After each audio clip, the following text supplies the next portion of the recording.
Հայաստանի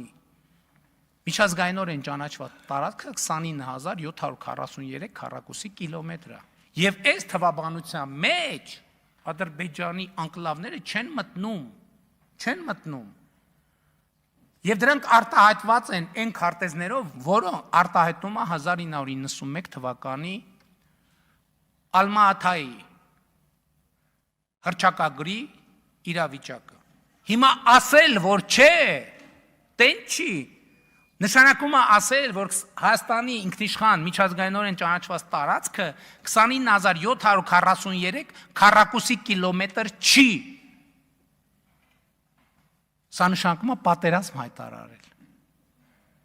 Եվ պատերազմի կուսակցությունը դրանով է արտահայտվում։ Ես ինչի եմ ասել քյարքի, որ էսկալացիայի բոլոր հնարավորությունները բացառեմ, բոլոր։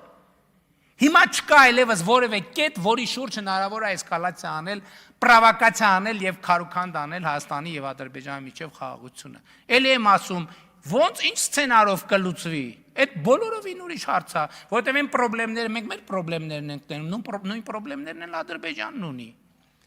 Եվ ես ասում եմ, մենք պետք է նայենք, մենք իրար համար խնդրեմ ենք ստեղծում, թե լուծում ենք խնդիրները։ Եվ այս հարցի շուրջ պետք է նյարդը զրոյացնել։ Երբ որ զրոյացվեց, բոլոր հարցերը կլուծվել լավագույն ձևով։